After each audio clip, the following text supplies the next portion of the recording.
Overview. 6 Eternals have responded to plenipotentiary messages from the Imperial Archmages. 4 have requested formal parleys. 1 has declined a parley, but still requests a meeting. 1 has declined a meeting, but laid out a way that a future parley may be achieved. And the Arcane Colloquium begins at 3 o'clock on Saturday afternoon. All 6 Archmages have the unique power to send a message to an Eternal of their realm each season. This plenipotentiary is most often used to secure a meeting. The Archmage stands as an emissary of the Empire and treats the Eternal, or their servants, on equal footing. An Eternal who receives such a message is bound to respond, although they don't always do so in a way that the Archmage expects. As the winter solstice approaches, some of the Eternals have responded with offers of parley at the coming summit, a special meeting where both Empire and Eternal are bound by powerful laws of hospitality and respect. Others haven't done that. This summit also sees the first Arcane Colloquium, when the Archmages will address their peers. The Arcane Colloquium is split into 6 quarter-hour sessions, each given over to one of the Archmages. Seniority is given to the Archmage who has served in post for the longest uninterrupted period. The running order is based on the length of service of the individual Archmages. Therefore, the current order is night, day, summer, autumn, winter, and finally, spring. The Whisper Gallery.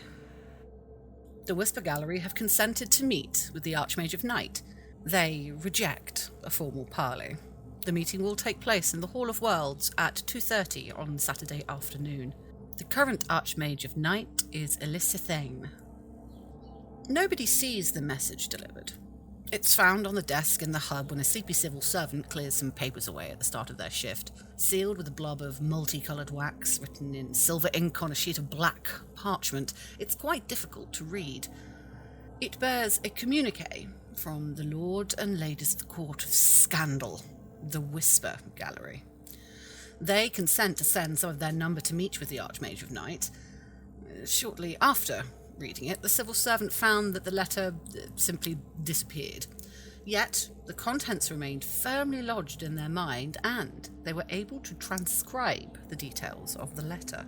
The Whisper Gallery consent to a meeting with the Archmage of Night in the Hall of Worlds at 2:30 on Saturday afternoon.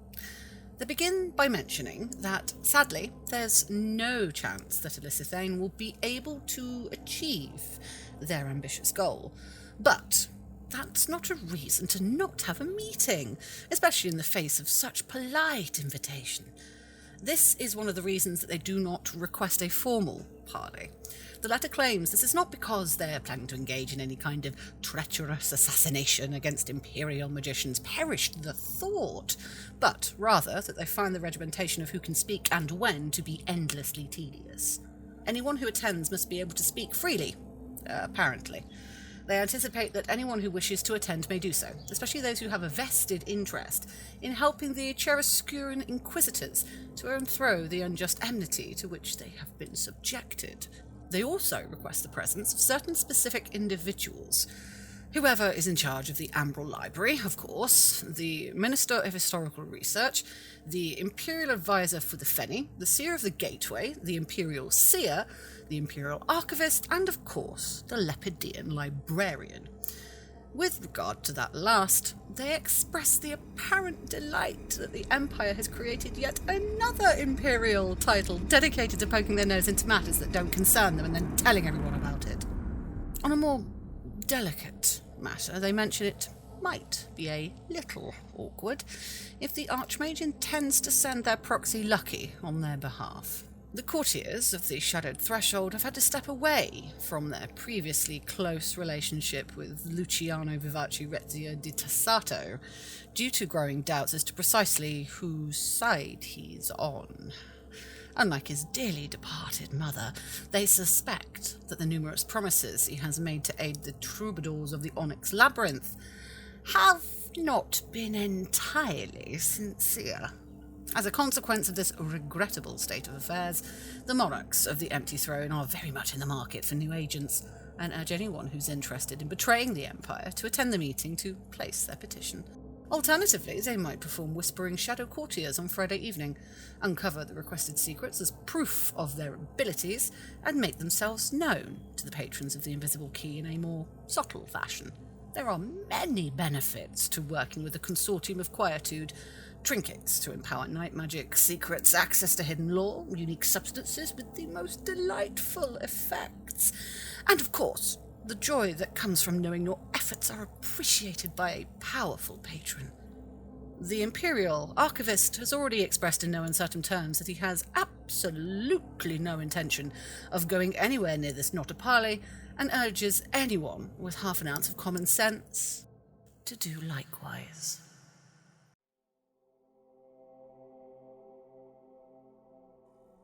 Prospero. The Eternal Prospero agrees to attend a parley with the Archmage of Autumn. The parley will take place at 8:30 on Friday evening. The Archmage is invited to bring two specific guests, Loom Master Boris and Boyar Vasily Straskovich, or their representatives. The Archmage of Autumn is Edmundo of Damaken's Forge. As the weather worsens across the Empire, an emissary from the city of Bridges appears at the Castle of Thorns in Astolat. The genial herald bears a message for the Archmage of Autumn, a response to an intriguing plenipotentiary. The sovereign lord of the city of Bridges welcomes another parley with Edmundo, of course. The herald suggests that the parley take place at 8:30 on Friday evening. While this will leave only a short window before the start of the conclave meeting at 9, the herald is confident business will be concluded in time to allow the Archmage to attend. Candidly, the sensitive matters raised in the plenipotentiary means that the herald can't say too much about what'll happen during the parley, and the fewer people involved is safer for all concerned. The Archmage, or their proxy, is invited to bring two other Imperial citizens with them. Specifically, Loom Master Boris and Boyar Vasily Straskovich, both of Varushka, or their representatives. Prospero himself will not be present. He's entrusted the matter to a favoured lieutenant who has a personal interest in the topic under discussion. Maestro Physiotosian will be bringing a few guests of their own to the meeting. These are mortals with particular insight into the matter raised in the plenipotentiary, whose discretion can be relied upon. Prospero requests similar discretion from the Archmage and the Varushkans, of course. Off the record, inasmuch as a herald serving as a messenger between the Autumn Realm and the Empire can ever be off the record, the herald apologises for all this mask and knife rubbish. The Maestro has had to make assurances to their guests. Their lives would be at risk if their identities became common knowledge. Presumably, the Archmage and guests' discretion can be relied upon. Sorin. The Eternal Sorin will send a delegation to a parley with the Archmage of Winter. The meeting will take place in the Hall of Worlds at 10:30 on Friday night. The current Archmage of Winter is Ematius of the Great Library of Ankarian. As the first snow dusts the fields of Anvil, a pair of armoured warriors, at first taken to be Dornish knights, appear at the hub. Their shields are wrapped in a sable cloth and their features hidden behind strips of black wool. Their crimson eyes and cadaverous skin seem to betray Draugr lineage, but they may well be heralds rather than humans.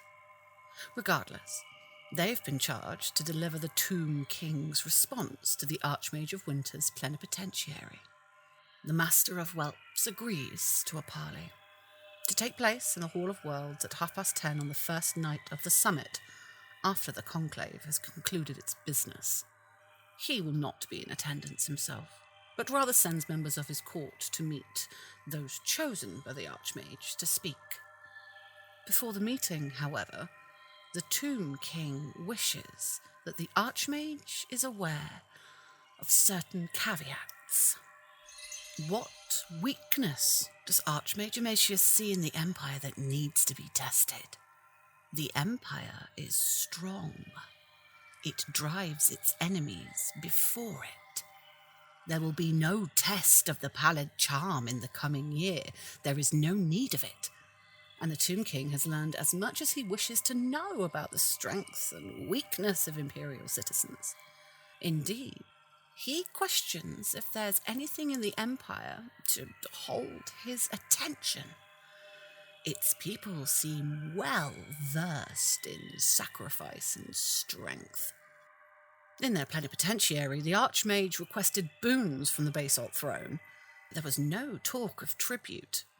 It'll fall to the Bone Lord's emissaries to discuss these matters, and how the Warden at the Black Gate might be inclined to look favourably on these requests. For each of the supplicants, if Enchantress Remise believes that the Empire needs the power of Sorin's wealth to protect its borders, would they be prepared to sacrifice something of true value? Would they be prepared to give up their precious shield against famine to win the favour of the Blade of Hunger?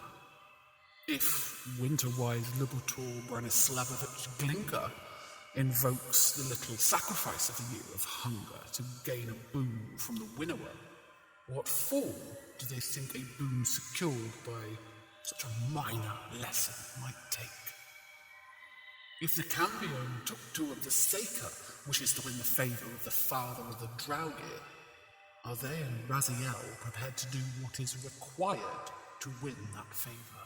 And if the Archmage wishes the power to ravage the weak, what suitable tribute do they offer to show they recognise the value of what they have asked for?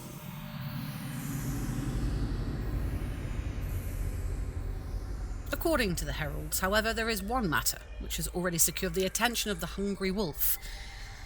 The matter of those ambitious folk who seek the imperial throne. After reflecting on the matter discussed with his Lieutenant Carrion during the summer solstice, Sorin has an offer that will ensure whoever takes the throne is equal to the task. If the Conclave asks, Sorin will open the Gauntlet of Fangs to the Empire and allow all those who think themselves ready to rule to enter. As is tradition, the gauntlet will be sealed behind them, and the wolves of Sorin will assail all within until only one remains alive. Whatever happens in that chamber, those who fall will be claimed for the Tomb Legion. The one who emerges victorious will not only have proved that they are fit to sit at the head of the Senate, but they will have Sorin's favour likewise. It has been a very long time indeed since the Empty One has opened the Gauntlet of Fangs to any citizen of the Empire and taught them the lesson of ambition's price. Should the Imperial Conclave wish Sorin to test the candidates for the throne in this manner, then let them simply pass a declaration of concord to that effect. They will need to bring candidates for the throne to the Imperial Regio at the spring equinox, and then the gauntlet will be opened for them. Let there be no more talk of weak curses and petty marks. If the Conclave is sincere in its desire for Sorin to help them test who want the crown, let it call for the gauntlet. With this final unsettling announcement, the messengers turned to leave. At the last moment, however, they turned back. There is one final matter that must be mentioned. The father of Draugr favours those who bear the mark of the Winter Realm. In deference to the Archmage, he's not required that those who speak in the parley bear the cold wisdom, despite the urging of some of his court. While dealing with the favoured of Sorin, however, those who are marked by other realms might take care to ensure that they are civil and deferential to those who bear Winter's mark, lest the parley end prematurely.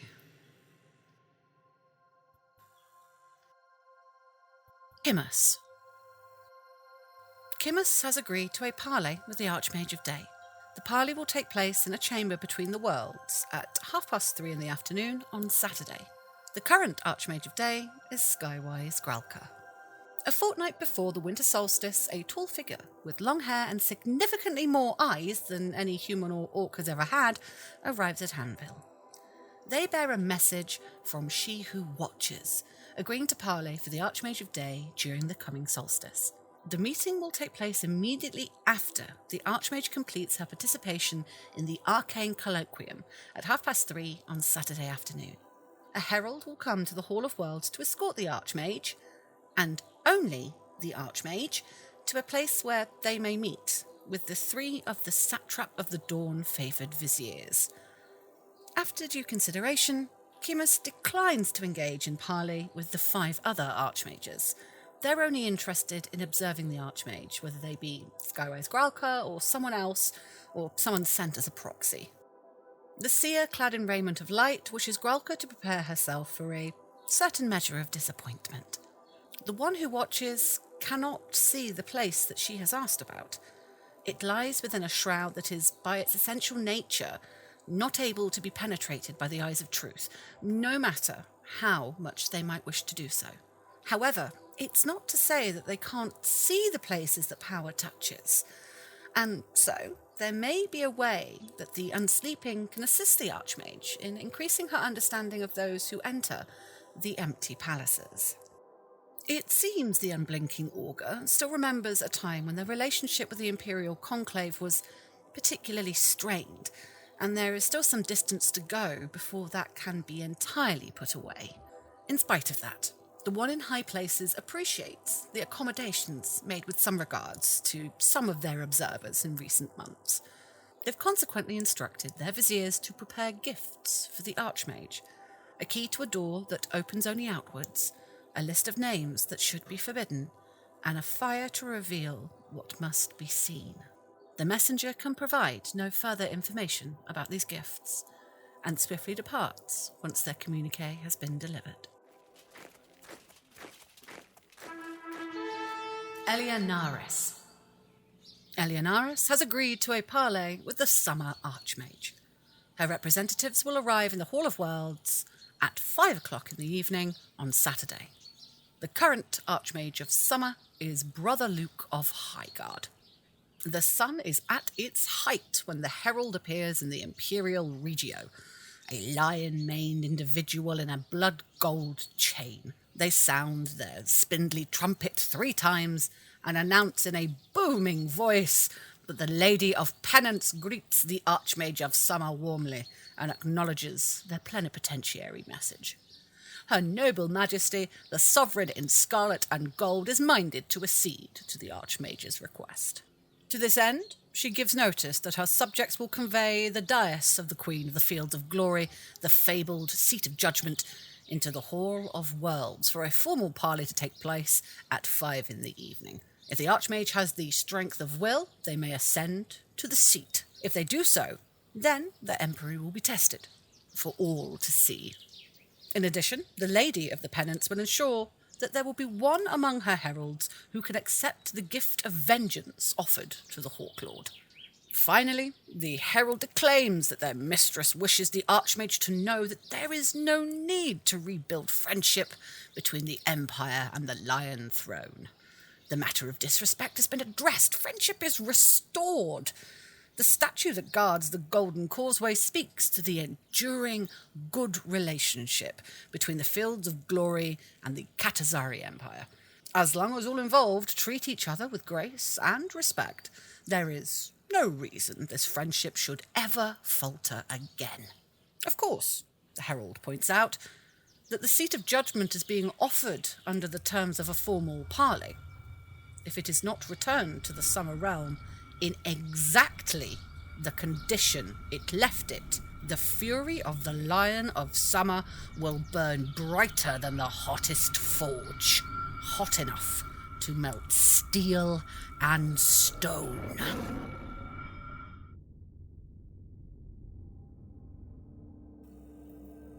Llofir. Llofir does not consent to a parley. In response to the plenipotentiary, it has laid out a way the Empire may repair its relationship with the Eternal. The current Archmage is Ibis Briarheart. It is shortly after nightfall when an eerie phosphorescence blossoms at the Imperial Regio at Anvil. Over the course of an hour, an impossibly tall, thin, bone-white and seashell pink mushroom sprouts in the center of the ring of markers. Its smooth cap inflates and deflates rhythmically, as if breathing. A small crowd gathers at a safe distance, including several civil servants. There is a great deal of discussion about what is going on and whether someone should do something. The debate is brought to an abrupt end when the mushroom speaks. It has a high, piping voice that has an unsettling effect on the more sensitive members of the crowd, several of who will later report disturbing dreams of being lost in a riotous jungle of fungus and mold. This is an emissary of the Spring Realm, bearing a message from the Rot Lord. The creature's voice remains calm throughout, but if anything, that evenness to its mien makes its message all the more disquieting. When last the Lady of Spores spoke with an Archmage of Spring, it laid out its position very clearly. It would be an ally to the Empire, aid in the destruction of the Valorn, and be a friend to Imperial magicians. All that it required in return was that its garden in Tamarbode be left alone. It refuted every lie it had some secret agenda, and restated its position of honest friendship. In response, the Conclave declared Llofir an enemy and sent armies to ravage its garden, destroying everything living there. Only a year has passed since the Empire attacked the great fungus and slaughtered its children. While some of the other creatures of the Spring Realm might be mercurial, Llofir has a long memory indeed. It is not interested in providing boons to its enemies. It offered aid against the sickness that breeds along the Empire's borders once before, sent its children to walk the trods and study the Valorn, and it saw how the Empire responded. Nor is it impressed by storms. The destruction they bring is transitory. If the Archmage of Spring truly wishes to repair relations with Moulder, then they will have the Conclave remove Llofir's enmity and instead grant it amity during the winter solstice. As soon as that is done, the Eternal will grant its blessings to the Empire in its guise as the despoiler of grain. It will ravage the farms and gardens of the Empire with fungus and mold, as Imperial soldiers ravaged its own garden with fire and with steel.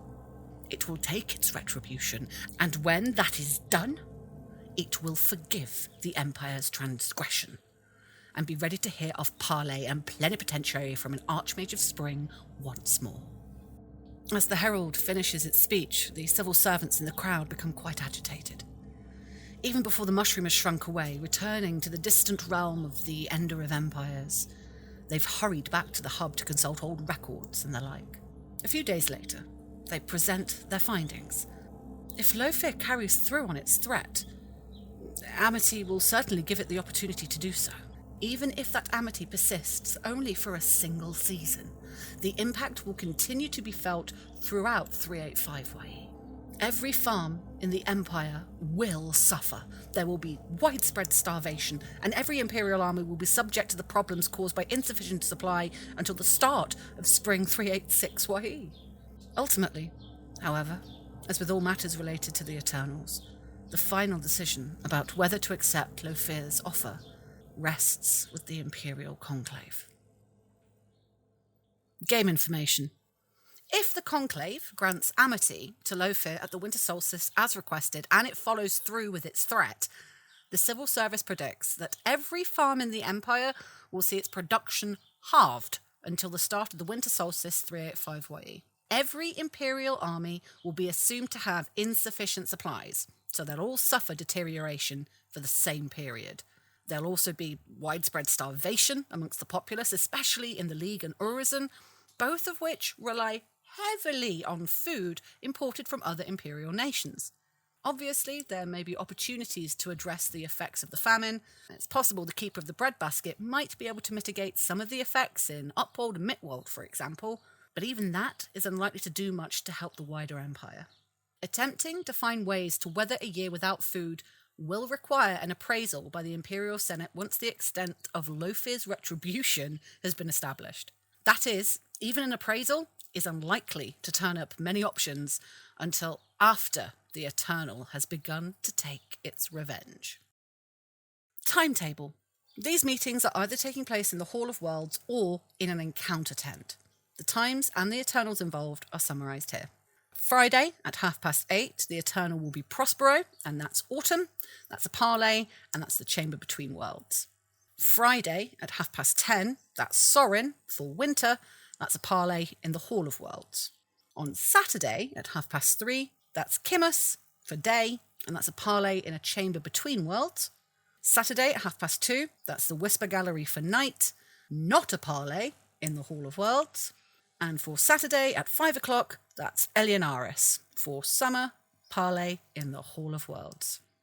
One final note about Plenipotentiary. As of last event, we changed how Plenipotentiary messages are delivered. The message is now delivered by casting Operate Portal at the Imperial Regio while clearly naming the Eternal who's the intended recipient. The physical message can be handed then to a referee at the Regio. This should reduce the amount of walking around needed to perform a Plenipotentiary.